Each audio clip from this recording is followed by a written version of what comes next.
Hello everyone. तो आज हम करेंगे नाइन्थ क्लास के एनसीईआरटी बुक की poem no man are foreign. सबसे पहले टाइटल की बात कर लेते हैं। अच्छा, पोइट जो हैं वो जेम्स कर्कप हैं इसके। और टाइटल का मतलब क्या है? नो मैन आर फॉरेन, इसका मतलब है कि कोई भी इंसान जो है वो फॉरेनर नहीं है और कोई भी कंट्री जो है वो फॉरेन कंट्री नहीं होती है। अब पोइट का इसके पीछे मतलब मकसद क्या है, ये कहने के पीछे या इस टाइटल के पीछे का क्या मकसद है, क्या बताना चाहते हैं, क्या दर्शाना चाहते हैं वो पोइट जो है वो ये कहना चाहते हैं कि everybody across the world is same. सभी इक्वल हैं on the basis of humanity. मानवता के आधार पर सभी लोग जो हैं वो एक जैसे हैं, किसी में कोई फ़र्क नहीं है और ना होना चाहिए। तो एक तरह से अगर देखा जाए तो वो किस चीज़ को प्रमोट कर रहे हैं, किस किस कंसेप्ट को प्रमोट कर रहे हैं? वो यूनिवर्सल ब्रदरहुड को प्रमोट कर रहे हैं इस पोएम के थ्रू। ठीक है, कि आपसी भाईचारा जो है वो होना चाहिए और होना भी चाहिए, बिकॉज वी नो दैट कि we are all humans basically. ठीक है, कोई बात नहीं अगर हम डिफरेंट कंट्रीज़ से बिलोंग करते हैं, अलग अलग जगहों पे रहते हैं, अलग कंडीशंस में रहते हैं, अलग तरह के कपड़े पहनते हैं, अलग तरह की चीज़ों को एंजॉय करते हैं, हमारा लाइफस्टाइल जो है वो अलग हो सकता है, लेकिन बेसिकली मेन कंसेप्ट तो यही कहता है ना कि वी आर ऑल ह्यूमंस। और देखो, अलग अलग तरह की बाउंटीज़ जो है वो हमें नेचर से मिलती है, हम भी उन्हीं सब चीज़ों को वैसे ही इंजॉय करते हैं जैसे और लोग करते हैं क्रॉस द बॉर्डर्स। ठीक है, like sunshine, we everybody enjoys sunshine. ठीक है, हम भी करते हैं और वो भी इंजॉय करते हैं। इसके अलावा एयर, वाटर, वो सारे रिसोर्सेज जो नेचर, मदर नेचर हमें देती है, हम भी इंजॉय करते हैं, वो भी इंजॉय करते हैं। मतलब उनका रहन सहन, उनका जो बेसिक नीड्स हैं वो भी कहीं ना कहीं हमसे मैच करती है। तो हम कैसे कह सकते हैं कि वो फॉरेनर हैं या वो फॉरेन कंट्रीज़ में रहते हैं? ठीक है, बॉर्डर्स किसने बनाए? इंसानों ने बनाए। लेकिन अगर वो बॉर्डर्स नहीं होते तो हम भी तो उस सेम लैंड को इंजॉय कर रहे होते, and nobody will stop us then to go anywhere in any corner of the world. कोई हमें रोक नहीं सकता था, हम कहीं भी जा सकते थे। ठीक है, तो ये बॉर्डर जो है ये तो इंसान के बनाए हुए हैं, और यही पॉइंट जो है वो बताना चाहते हैं इस पोइम के थ्रू कि भाई बॉर्डर्स हैं, देश हैं, अलग अलग लाइफ स्टाइल्स हैं लोगों की। ठीक है, अलग अलग तरीके से हम रहते हैं, अलग अलग तरह के कपड़े पहनते हैं। ठीक है, अलग अलग हमारी भाषाएं हैं, अलग रंग है। ठीक है, अलग कल्चर है, ट्रेडिशन है, बट स्टिल बेसिकली हम सब ह्यूमंस हैं। चलिए अब पोएम स्टार्ट करते हैं और देखते हैं कि पोएम में अब स्टेंजा वाइज जो है वो पोइट क्या कहते हैं। तो फर्स्ट स्टेंजा में पोइट कहते हैं कि remember no man are strange, no countries foreign, beneath all uniforms a single body breathes like ours, the land our brothers walk upon is earth like this in which we all shall lie. तो पहली ही stanza के अंदर पहली line में poet जो है वो कहते हैं कि no man are strange and no country is foreign. तो उसी बात पर फोकस करते हुए वो कहते हैं कि कोई भी इंसान जो है वो अजीब नहीं है, हमसे अलग नहीं है, और कोई भी कंट्री जो है वो फॉरेन कंट्री नहीं है। तो वही बात जो मैंने कहा था कि the poet is somewhere trying to remove the borders from the earth which have been erected by us. ठीक है, और by the human beings themselves, जो हमने ही वो बॉर्डर्स बनाए हैं जो कि हमें सेपरेट करते हैं दूसरे कंट्रीज से। तो पोइट कहीं ना कहीं उन बॉर्डर्स को यहाँ से रिमूव करना चाहता है और एक ब्रदरहुड जो है वो लाना चाहता है, या ये जताना चाहता है कि भाई हम सब जो है वो ह्यूमन बींग्स हैं। ठीक है, तो अगर बॉर्डर्स नहीं होंगे then no country will be a foreign country, and we will feel like के हर कंट्री जो है वो एक मतलब सिंगल लैंड पर ही लाया करती है। ठीक है, और बॉर्डर्स नहीं होंगे तो सारी जो लैंड है वो सबकी ही होगी, कोई भी कहीं भी जा सकता है, कोई बॉर्डर बैरियर्स नहीं होंगे, कोई किसी को रोक नहीं सकता। ठीक है, फ्रीली मूव कर सकते हैं हम कहीं पर भी अराउंड द ग्लोब। ओके, तो पोइट जो है वो यहाँ पर क्या कहना चाहता है कि एंटायर वर्ल्ड जो है, entire earth is one, and all the people who live on this earth belong to one race, and that is the human race. ठीक है, कि सारी जो धरती है वो सेम है, और सभी लोग जो इस धरती पर रहते हैं वो सिर्फ एक सिंगल रेस से ही बिलोंग करते हैं, and that is the race of humans. ठीक है, सभी जो हैं वो इंसान है। सो वो ये भी कहते हैं कि अलग अलग कंट्रीज़ में जैसे सोल्जर्स जो हैं वो डिफरेंट यूनिफॉर्म्स पहनते हैं, बट हमें कभी भी ये नहीं भूलना चाहिए कि उन डिफरेंट यूनिफॉर्म्स के अंदर वो जो बॉडी जो ब्रीद करती है वो सबकी सेम है। ठीक है. So the human being is the same inside the uniforms. Okay, so God has made all of us in a similar way. सब जो है सबको एक जैसा बनाया है भगवान ने. अगर देखा जाए तो हो सकता है हम डिफरेंट यूनिफॉर्म्स पहने, डिफरेंट तरह के कपड़े पहन ले, तो इसका मतलब ये तो नहीं है कि हम ह्यूमन बींग्स नहीं कहलाएंगे. कहलाएंगे तो सारे ह्यूमंस ही रहेंगे. ठीक है, तो in that way we are all same. फिर वो ये भी कहते हैं कि सभी सोल्जर्स जो हैं वो दे आर आवर ब्रदर्स. ठीक है, because we walk upon the same mother earth and upon our death shall lie in the grave in the same earth. जैसा कि फर्स्ट स्टैंजा में लास्ट की लाइंस में कहा गया है कि हम सभी जो है उस सिंगल लैंड को ही हम मतलब we walk upon the same land, कि हम उसी पर चलते हैं, उसी का भोग करते हैं, और फिर at the end of our lives we all shall lie in the graves in the same earth. और फिर इसी में हम समा जाते हैं, इसी मिट्टी में हम मिल जाते हैं. तो सबका जन्म लेने का, जीने का और मरने का जो तरीका है वो सबका सेम है. ठीक है, यहीं से जन्म लेते हैं और यहीं पर हम अपने आप को पाते हैं, इसी मिट्टी में. तो इसलिए जो मेन कॉन्सेप्ट और मेन आइडिया है वो यही है कि सभी लोग जो हैं वो एक जैसे हैं, वो सेम हैं. ओके, और कोई भी जो है वो फॉरेनर नहीं है. अब second stanza. They too, aware of sun and air and water, are fed by peaceful harvests, by war's long winter starved. Their hands are ours, and in their lines we read a labor not different from our own. तो first ही word इस stanza का जो है दे, वो किसको refer करता है? उन लोगों को रेफर करता है जो दूसरी कंट्रीज से आते हैं और जिनको हम फॉरेनर्स कहते हैं और जिनको हम डिस्क्रिमिनेट करते हैं, उनसे लड़ते हैं. क्यों? बिकॉज वी थिंक के they are different from us and that is why they are called foreigners. क्योंकि वो हमसे अलग हैं, काफ़ी मायने में अलग है, और इसीलिए हम उनको अपने बराबर नहीं पाते, या काफ़ी सारी डिसिमिलरिटीज़ देख कर हम उनको डिस्क्रिमिनेट करते हैं या उनसे लड़ते हैं, या किसी भी सेंस में जो है हम उनको हेट करते हैं. और इसीलिए तो रेसिज्म जो है वो भी एग्जिस्ट करता है वर्ल्ड में कहीं ना कहीं.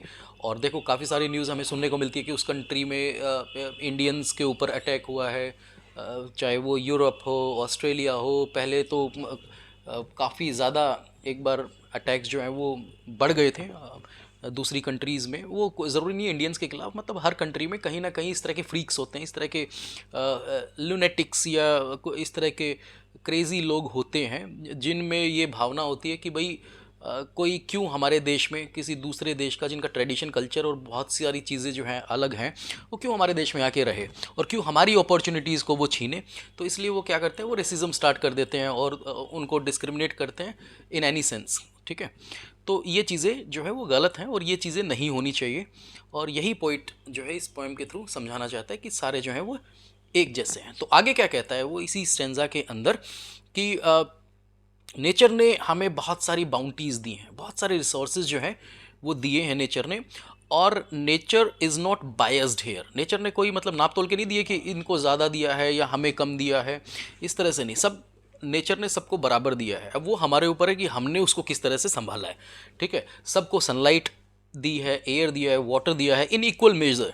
ओके, विच मीन्स कि God does not differentiate between people from different countries. God ने तो डिफ्रेंशिएट नहीं किया, वो तो बिल्कुल भी किसी तरह का कोई भेदभाव नहीं करता. वो सबको बाउंटीज़ जो है वो भर भर के और इक्वली देता है. ठीक है, सबको इक्वली देता है, लेकिन it is on to us then कि how we use our resources and in what way we use our resources. So अब देखो, वी ऑल डू फार्मिंग. ठीक है, फार्मिंग हर जगह होती है during the time of peace. अब पीस टाइम पर ही या शांति के वक्त पर ही तो फार्मिंग हो सकती है जहाँ पर वॉर नहीं है. अब दे रखा है ना इसमें, एक लाइन में ये बोला हुआ है कि are fed by peaceful harvest by wars long winter starved.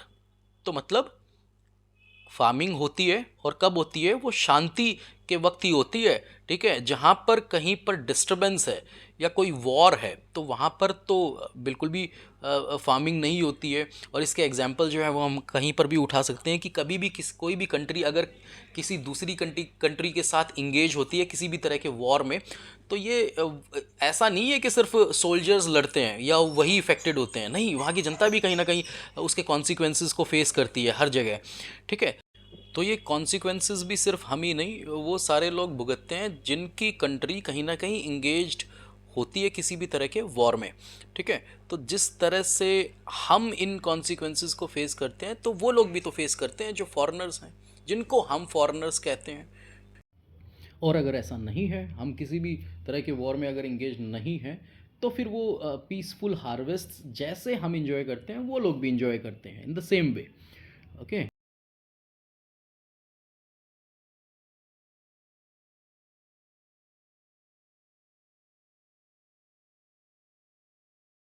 तो आगे पॉइंट ये कहते हैं कि जिस तरह से हम स्टार्व करते हैं ड्यूरिंग द वॉर्स, क्योंकि वॉर के टाइम पर वो पीसफुल हार्वेस्ट तो हो ही नहीं सकती, जिस तरह से हम परेशान होते हैं, हम वो पीसफुल हार्वेस्ट जो है उसको इन्जॉय नहीं कर पाते, तो सेम वे वो भी नहीं कर पाते। और चाहे वो विंटर्स हों, विंटर्स में भी जो है पैदावार अच्छी नहीं होती। अब ये विंटर्स, ये हमारे यहाँ के विंटर्स की बात नहीं कर रहे, क्योंकि यूरोपियन कंट्रीज़ और वहाँ का जिक्र क्योंकि है इस पॉइंट के अंदर, तो वहाँ पर most of the year is winters ही रहते हैं।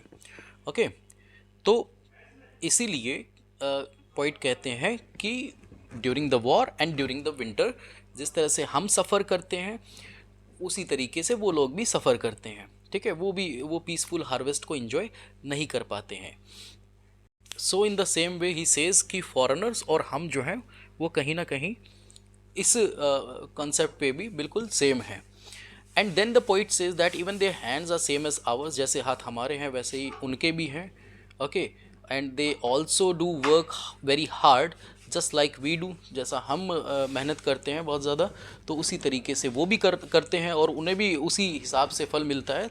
तो ऐसी बात नहीं है कि सिर्फ हमें ही मेहनत करनी आती है या हमें ही पता है कि अगर हम मेहनत करेंगे तो उसका फल जो है वो हमें अच्छा मिलेगा। वो लोग भी जानते हैं और वो भी उसी डेडिकेशन के साथ अपना हार्ड वर्क करते हैं और फल पाते हैं। तो अब पोइट जो है वो सभी तरह के एग्जाम्पल्स देता है अपने रीडर्स को, ये बताने के लिए कि there is no difference in us and the people belonging to another country. उनमें भी कोई डिफरेंस नहीं है। ठीक है, ना हम में डिफरेंस है और ना ही उनमें डिफरेंस है, because we are all same. Next stanza third में पोइट कहते हैं, remember they have eyes like ours that wake or sleep and strength that can be won by love. In every land is a common life that all can recognise and understand. तो poet जो है वो अपने readers से कहते हैं कि एक चीज़ हमेशा हमें याद रखनी चाहिए। He says that we should keep in mind that the people of another country whom we think to be our enemies have been bestowed by God with similar appearance like us। ठीक है, कि उन लोगों को लोगों को जो दूसरी कंट्री के लोग हैं और जिनको हम फॉरेनर समझते हैं, ठीक है, जिनको हम अपना दुश्मन मानते हैं। अब दुश्मन इसीलिए मानते हैं ना क्योंकि हम तो ये मानते हैं कि वो हमसे अलग हैं इन एवरी वे। ठीक है, तो इसलिए हम उनको क्या मानते हैं, जिनको हम अपना दुश्मन मानते हैं, तो हमें ये नहीं भूलना चाहिए कि they are also blessed by the same God. ठीक है, उनको भी ब्लेसिंग जो है वो उसी गॉड से मिलती है जिससे हम इंजॉय करते हैं। क्यों? भगवान की नज़रों में सभी लोग जो हैं वो बराबर हैं। ओके। गॉड ने उनको भी वही आंखें दी है जो हमें दी हैं, जो कि जागती भी हैं, सोती भी हैं और सपने भी लेती हैं। सो सिमिलरली उन्होंने हमें स्ट्रेंथ जो है वो भी सेम दी है, और वो स्ट्रेंथ जो कि सिर्फ प्यार से जीती जा सकती है, ज़ोर और ज़बरदस्ती से नहीं। ये चीज़ हम भी समझते हैं कि कोई भी हमें जो है वो ज़ोर और ज़बरदस्ती से नहीं जीत सकता, सिर्फ प्यार से जीता जा सकता है। और वो कंसेप्ट, वो चीज़ सिर्फ यहाँ पर लागू नहीं होती, वो वहाँ पर भी लागू होती है, क्योंकि वहाँ के लोगों में भी ये है कि उनको भी प्यार से जीता जा सकता है, ना कि ज़ोर और ज़बरदस्ती से या स्ट्रेंथ से। तो इस मामले में भी हम लोग जो हैं वो बिल्कुल सेम हैं। उसके बाद ये कहते हैं, पोइट कहते हैं कि in every country, in every land there is one common thing that is life. क्यों? लाइफ जो है वही तो कॉमन है हमारे और उनके बीच में। So life means all the things that are living. ठीक है, उसमें सभी चीज़ें आ जाती हैं। And if we can recognise them and we can understand the feelings and realise that they are like us, then there will be no fights and wars between us. ये चीज़ अगर हम रिकोगनाइज कर लें, ये चीज़ हम समझ लें कि वो फीलिंग्स जो हैं, वो रियलाइजेशंस जो हैं वो सारे सेम हैं हमारे और उन लोगों के बीच में, तो फिर तो फाइट्स होंगी ही नहीं। ओके, और ना ही वॉर होंगे, सब शांति होगी। Stanza next, fourth stanza. Let us remember whenever we are told to hate our brothers, it is ourselves that we shall dispose, betray, condemn. Remember we who take arms against each other. तो point इसमें कहते हैं कि हमें ये चीज़ भी याद रखनी चाहिए कि कोई भी अगर हमें ये कहता है कि हमें उन लोगों से हेट करनी चाहिए जो हम जैसे नहीं हैं, या जो फॉरेनर्स हैं, या फिर जो दूसरी कंट्री से हैं, हमें उनको हेट करनी चाहिए। और कहते हैं कि हमें उनको अपना दुश्मन समझना चाहिए। तो हमेशा हमें ये चीज़ याद रखनी चाहिए कि वो, अगर हम किसी को अपना दुश्मन मानते हैं, किसी के प्रति अगर हम नफ़रत पालते हैं, तो कहीं ना कहीं हम अपने आप को ही चीट कर रहे हैं। ठीक है, कहीं ना कहीं हम अपने आप को ही कंडेम कर रहे हैं। क्यों? क्योंकि आप किसको हेट कर रहे हो और आप किससे बैर बांध रहे हो, वो भी तो ह्यूमन बींग्स हैं कहीं ना कहीं। और एटलीस्ट उस प्लेटफॉर्म पर तो हम सेम लाई करते हैं, जो कि हम पढ़ते हुए आ रहे हैं पोएम में कि वी आर ऑल सेम। ठीक है। So he also says that कि we should stay away from such negativity. इस नेगेटिविटी से हमें हमेशा दूर रहना चाहिए, इस थिंकिंग से कि भाई वो अलग हैं, वो दूसरे हैं और वो हमारे दुश्मन हैं। तो बिल्कुल भी हमें कभी भी किसी को भी अपना एनिमी नहीं मानना चाहिए। ओके, क्योंकि वॉर जब होता है दो पार्टीज़ के बीच में, दो ग्रुप्स के बीच में, दो कंट्रीज़ के बीच में, दो देशों के बीच में, तो कभी भी एक साइड का लॉस जो है वो नहीं होता है। लॉस जो है वो दोनों साइड का होता है और वो हम अच्छे से जानते हैं। इसलिए पोइट कहता है कि वॉर जो है वो किसी भी सेंस में जो है वो सही नहीं है। और जब भी हम एक दूसरे के ख़िलाफ़ कभी कोई वेपन उठाते हैं एक दूसरे से लड़ने के लिए, तो ये भी हमें नहीं भूलना चाहिए कि वो वेपन हम किसके ख़िलाफ़ उठा रहे हैं। ठीक है, क्योंकि अब देखो, पूरी पोएम का कंसेप्ट तो हमें यही समझाता है ना कि हम उन लोगों को फॉरेनर्स कैसे समझ सकते हैं जो हमारी तरह जीते हैं, हमारी तरह की लाइफ बेसिस ही सबका सेम है, तो हम उनको फॉरेनर्स कैसे मान सकते हैं। ठीक है, तो वो वेपन हमने किसके खिलाफ उठाया? मानवता के खिलाफ, ह्यूमैनिटी के खिलाफ। तो वो हर सेंस में जो है वो गलत है। नेक्स्ट स्टेंजा, फिफ्थ स्टेंजा कहता है कि it is the human earth that we defile, our hells of fire and dust outrage the innocence of air that is everywhere our own. Remember, no men are foreign and no countries strange. तो last stanza में poet कहता है कि ये चीज़ भी हमें हमेशा अपने माइंड में रखनी चाहिए कि जब भी हम वेपन्स उठाते हैं किसी दूसरे के ख़िलाफ़, जिनको हम एनिमी समझते हैं, फॉरेनर समझते हैं, तो वेपन्स तो हम उठाते हैं एक दूसरे को मारने के लिए, लेकिन इसका कॉन्सिक्वेंसेस क्या होते हैं? We make our earth dirty because weapons kill people and their bodies which fall on the earth. ठीक है, अब हम उनको मारते हैं उनकी वेपन्स का यूज़ करके, तो उनकी बॉडीज़ जो है वो कहीं ना कहीं इस धरती को, अर्थ को जो है वो डर्टी बनाती है, बिल्कुल गंदा कर देती है, पॉल्यूट कर देती है हर जगह को, एनवायरनमेंट को। सो जब भी वॉर होता है हमें पता है कि there is a lot of bloodshed, fire and death, और हर तरफ जो डेड बॉडीज़ हैं वो पड़ी दिखाई देती हैं धरती के ऊपर, जो कि इम्प्योर करती हैं, जो कि कहीं ना कहीं पॉल्यूट करती हैं एनवायरनमेंट को। तो ये जो फायर है वॉर की, जो इरप्ट होती है, जो निकलती है, और जिससे कि वो धुआं उठता है, वो क्या करता है?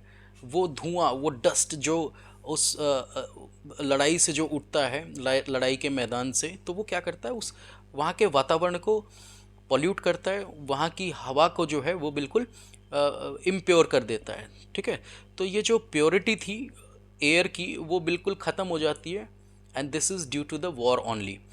So, with all these things, the poet wants to give us a message that we should not indulge in war.